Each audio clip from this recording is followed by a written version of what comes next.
जी के बारे में बता रहे थे आप, कोई भेदभाव है? माननीय प्रधानमंत्री श्री नरेंद्र भाई मोदी जब से 2014 से आए हैं, देश तरक्की पर तरक्की करता जा रहा है। अब मैं आपको छोटा सा उदाहरण देता हूं। अब से 10 साल पहले मुस्लिमों के लिए, मैं खासकर अपने माइनॉरिटीज़ के लिए बात कर रहा हूं, पहले कितने लोग IAS IPS बनते थे, ये आप लोगों को मेरे से ज़्यादा पता होगा क्योंकि आप न्यूज़ वाले हैं और ज़्यादा पता रखते हैं। आज हर साल के हिसाब से देखिए तो कभी 50, 55, 60 इस तरह IPS IAS जज बन रहे हैं। हमारी लड़की है, हमारी बहन है, जज बनकर आ रही हैं। ये माननीय मोदी जी का एक मुस्लिम समुदाय, तो ये हमारे माननीय मोदी जी की ही मेहरबानी है क्योंकि लोगों की तरफ पढ़ाई की तरफ दिमाग लग गया। क्योंकि पहले उड़दंगबाजी में हमारा दिमाग था, पढ़ाई की तरफ नहीं था। आज हमारे बच्चे पढ़ रहे लिख रहे हैं क्योंकि मोदी जी का एक सपना है कि मुसलमान एक हाथ में कंप्यूटर रखे तो एक हाथ में कुरान रखे, ताकि हमारे लोग इस छोटे छोटे उससे निकल कर ऊपर आएँ पढ़ लिख कर। ये हमारे मोदी जी के यहाँ मुस्लिम कहते हैं भेदभाव, कोई भी भेदभाव नहीं है। अगर माननीय प्रधानमंत्री की आवास योजना है तो उसमें मुसलमान को भी आवास मिला, हिंदू को भी मिला, सिख को भी मिला, पारसी को भी मिला, क्रिश्चियन को मिला। कोई ऐसा नहीं है कि किसी को नहीं मिला, वहाँ कोई भेदभाव नहीं देखा। अगर आयुष्मान योजना एक कार्ड है, 5 लाख रुपए का इलाज फ्री है।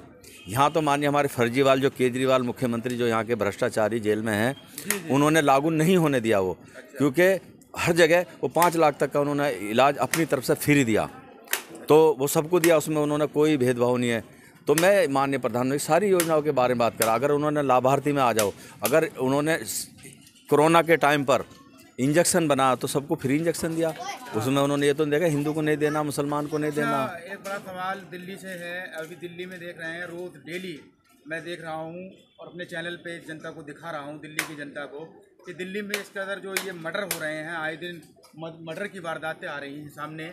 कभी कहीं मर्डर हो जाता है जबकि CCTV भी लगे हुए हैं। अभी लाल किले में एक मर्डर हुआ, लाल किले के बिल्कुल ठीक नज़दीक में थाना कोतवाली, वहाँ एक मर्डर हुआ जिसमें चारों तरफ कैमरे लगे हुए थे। ये बदमाश यहाँ दिल्ली के डर क्यों नहीं रहे हैं? इससे सरकार का रीज़न कहेंगे, कारण कहेंगे, ये खौफ क्यों निकल गया? और जहाँ उत्तर प्रदेश में आप जो बदमाशी थी वो किस हद तक खत्म हो रही है, और यहाँ क्यों इतनी पनप रही है बदमाशी? ये तो आपने खुद ही बताया। उत्तर प्रदेश में माननीय योगी जी का एक है, या तो सुधर जाओ वरना ऊपर जाओ। योगी जी का, ये योगी जी का भी लोग मांग कर रहे हैं। यहाँ पर जब खुद हमारा प्रधानमंत्री भ्रष्टाचार, हमारा जो CM है फर्जीवाल केजरीवाल, जब खुद ही वो भ्रष्टाचारी है और जेल के अंदर बैठा हुआ है, तो ये कैसे गुंडा तत्व डरेंगे? आने दो, हम इनसे, ये सरकार भारतीय जनता पार्टी ले लेगी, भ्रष्टाचारियों को हटा दिया जाएगा इनको। इन्होंने बहुत लोगों को उल्लू बना लिया। जब से केजरीवाल की सरकार आई, किसी एक गरीब का भी राशन अगर बना हो तो वो मुझे बता दे, पूरी दिल्ली में राशन कार्ड अगर बना हो। अच्छा। और माननीय प्रधानमंत्री हर घर को राशन दे रहे हैं। तो ये फर्जीवाल ने केवल झूठी कहानियाँ रची हैं, इन्होंने कुछ नहीं किया है, क्योंकि इनके सबसे पहले शुरू से भ्रष्टाचारी थे ये। जब ये सरकार में आए झूठ बोलकर, पहली बार इनका सत्येंद्र तोमर मंत्री था जो फर्जी डिग्री के मामले में जेल गया। अच्छा। दूसरी बार इनका जो अपना सत्येंद्र जैन जो जेल मंत्री, वो खुद जेल में चला गया, भ्रष्टाचार में लिप्त हो गए।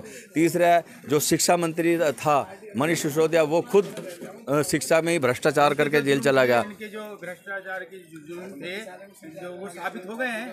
साबित हो आ रहे, जब कोर्ट ने इनको दोष दे दिया, दोषी सारे सबूत इनके खिलाफ आ गए, तो इन्हें इस्तीफा देना चाहिए, नहीं देना चाहिए? ये है कि बीजेपी हमारे साथ ये कर रही है, हमारे साथ पता नहीं किस तरह से दुश्मनी निकाल रही है बीजेपी। अगर बीजेपी चाहती तो संजय सिंह को बेल मिलती क्या? ये कोर्ट का काम है, कोर्ट अपने हिसाब से चल रहा है, कोर्ट किसी बीजेपी के चक्कर से नहीं चल रहा। कोर्ट ने देखा हाँ ये भ्रष्टाचार का सरगना है, जी, कोर्ट अपने तो उसे जेल भेज दिया। ऊपर निर्भर है, हाँ, ये पार्टी के ऊपर नहीं। कोई पार्टी के ऊपर नहीं, कोर्ट निष्पक्ष है और निष्पक्ष जांच चल रही है। ये तो इसने खुद सालों जांच को घुमाया। 9 सम्मन गए हैं, 9, हर सम्मन पे झूठ, कभी कुछ बता देना, बहाना ले देना, कभी।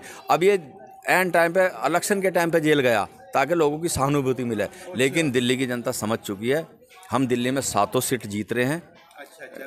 इंडिया गठबंधन फेल हो चुका है, इनमें खुद आपस में तालमेल नहीं है, इसलिए क्योंकि काम भारतीय जनता पार्टी करी है। आप कहाँ से आते हो वैसे?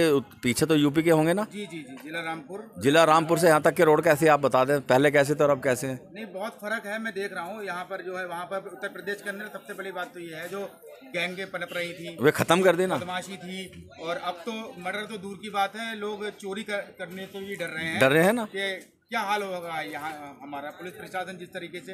अच्छा, यहाँ पर मेन पॉइंट मैं आपको लूँगा कि दिल्ली के जो मुख्यमंत्री हैं उन तक अगर कोई बात जाती है कि इस तरह की जो घटनाएं घट रही हैं इस पर, तो वो कहते हैं पुलिस प्रशासन मेरे अंडर में नहीं है।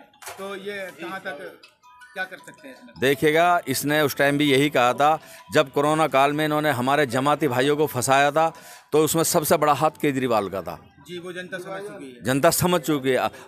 जब बाद में इसने केस वापस, जब ये दोष उनका खत्म हो गया बिल्कुल, तो इनने केस वापस ले लिए। तब इस पर कहाँ से पावर आ गई थी? आ गई थी नहीं। ऐसे ही अब कह रहा है ये इस्तीफा दे, हमारी भारतीय जनता पार्टी दिल्ली को संभालेगी और यहाँ से क्राइम मुक्त भयमुक्त दिल्ली बनाएंगे, और हर घर का काम करेंगे, हर घर में पानी पहुँचाएंगे, हर घर में अन्न पहुँचाएंगे, हर कार्य भारतीय जनता पार्टी करेगी और लोगों के चेहरे पर मुस्कान लाएगी।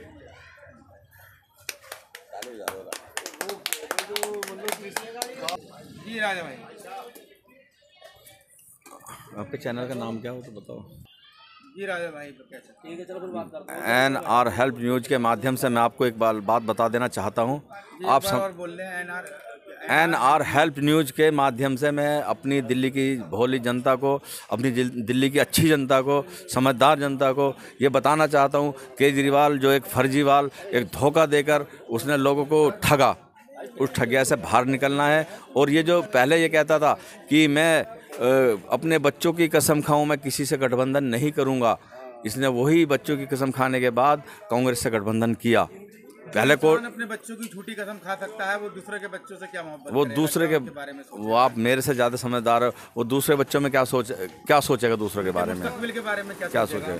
ये तो केवल एक जी, आपकी बात जनता को समझ में आ रही होगी राजा भाई, उम्मीद करता हूँ एनआर हेल्थ न्यूज़ के माध्यम से। और आपसे एक सवाल मेरा ये है कि जैसे अभी ये लगातार मर्डर हो रहे हैं दिल्ली में, इस पे केजरीवाल जी साफ कह देते हैं कि प्रशासन मेरे अंडर पे, तो इनका कोई हक नहीं, मतलब इनका कोई अधिकार नहीं है इस चीज़ को देखें और समझें। ये केवल पल्ला झाड़ने वाली बात है। मैं अपनी जनता से, दिल्ली की जनता से निवेदन करूंगा, हाथ जोड़कर अपील करूंगा कि भारतीय जनता पार्टी की 7 सीट जितवाएं और यहाँ पर ये बदमाशी ख़त्म कराई जाएगी और लोगों को सुकून से रहने दिया जाएगा। ये भारतीय जनता पार्टी का वादा है, क्योंकि आप यूपी में देख रहे हो, जहाँ जहाँ भारतीय जनता पार्टी की सरकार है वहाँ से क्राइम ख़त्म हो चुका है। जी बिल्कुल, उत्तर प्रदेश के अंदर ये बात बिल्कुल सही है। बहुत सारे मैं मीडिया वाले भी देख रहा हूँ इस चीज़ को कह रहे हैं कि उत्तर प्रदेश में जो पहले बदमाशी चल रही थी वो अब नहीं है। मैं अपनी भारतीय जनता पार्टी की तरफ से, अपनी तरफ से अपने माननीय सांसद और जो फिर से आने वाले सांसद मनोज तिवारी जी की तरफ से अपील करूंगा।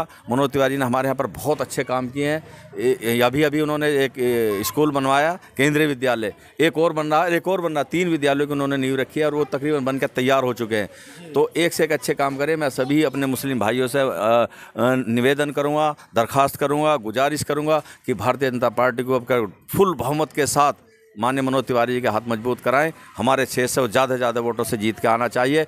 हम गारंटी लेते हैं हम सभी के काम उनके द्वारा कराएंगे। इस तरीके से इलाके के काम आप करा रहे हैं, लोगों ने भी बताया, चैनल पर हमने दिखाया, इलाके के काम आप करा रहे हैं, लोगों के नज़रिए में आपकी कितनी वैल्यू है, कितनी इज्जत है, ये सब समझ रहे हैं हम। तो आप जनता से जो कहना चाहते हैं वो मेन पॉइंट आप कहिए कि हम जिम्मेदारी लेते हैं, आप बीजेपी को वोट दें। तो खुले तौर पर आपने ये बात कही है, जनता इस चीज़ को समझ पाएगी एनआर हेल्थ न्यूज़ के माध्यम से। उसके अलावा राजा भाई, जहाँ तक यहाँ पर दिखाया जा रहा है कि यहाँ पर ही नहीं बल्कि इलाके से अलग भी आप लोगों की हमदर्दी करते हैं, मदद करते हैं, तो ये सब अपने ऊपर निर्भर रहते हुए काम कर रहे हैं आप। इसमें बीजेपी का आपको कहाँ तक सपोर्ट है? हम कुछ नहीं है, हम जो भी हैं केवल सिर्फ बीजेपी की वजह से, बीजेपी की वजह से लोग अधिकारी हमारी सुनते हैं, क्योंकि हम जो फ़ोन करते हैं हम बीजेपी की तरफ से करते हैं, तो ही हमारा फ़ोन सुना जाता है, वरना वैसे लोग नहीं सुनते। बीजेपी काम करती है पार्टी भी। हमारे माननीय अध्यक्ष जी ने कह रखा, अगर तुम्हारी नहीं सुनेंगे तो हमें बताओ, हम देखेंगे अधिकारी काम कैसे नहीं करते जनता का। तो भारतीय जनता पार्टी काम करती है, काम में विश्वास करती है। इसीलिए मैं पुनः निवेदन करूँगा कि अब की बार 400 पार और भारतीय जनता पार्टी को जिताएँ और सबके काम की गारंटी हम लेते हैं, हम उन्हीं के द्वारा करेंगे।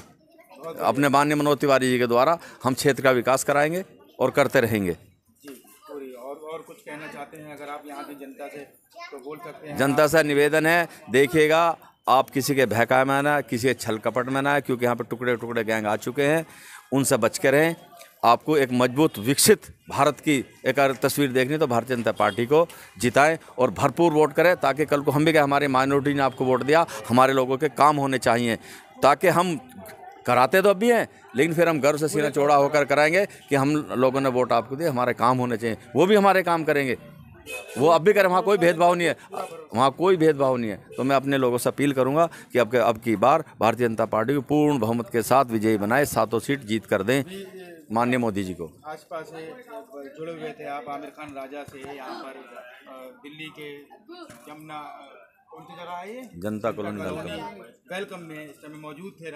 एक सवाल राजा भाई आपसे आखिरी करूँगा कि ये जो CAA NRC को लेकर ये पार्टियां हैं लगातार इस चीज़ को बता रही हैं, मुस्लिम समुदाय के लोगों को ये आपको चोट पहुंचाएंगे, नुकसान देंगे, आपको यहाँ से निकाल देंगे हिंदुस्तान से, आपके खिलाफ ये गहरी साजिश हो रही है, इसके बारे में आप क्या कहें? इसलिए आपसे सवाल पूछ कर रहा हूँ क्योंकि आप बीजेपी में हैं। जी, ये सब एक भ्रम फैलाया जा रहा है। CAA किसी की नागरिकता छीनने का कानून नहीं है, वो केवल 2014 से पहले जो विस्थापित बांग्लादेश और अफ़गानिस्तान, पाकिस्तान से जो आए हुए हैं, जो वहाँ से के सताए हुए लोग हैं, उनको नागरिकता देने के लिए कानून बना है, ना कि किसी की नागरिकता लेने के लिए। अच्छा। NRC अभी कोई कहीं नहीं आ रही है, ये सब कुछ नहीं। CAA नागरिकता देने का काम है, नागरिकता लेने का किसी मुसलमान भाई को डरने की ज़रूरत नहीं, कोई यहाँ से नहीं जा रहा है। अच्छा, ये आपको पूरा भरोसा पूरा भरोसा हमारे उच्च हाई कमान से कोई दिक्कत नहीं किसी तरह की। सब हमारे माननीय मोदी जी का हमने बताया एक ही नारा, सबका साथ, सबका विकास, सबका विश्वास, सबका प्रयास,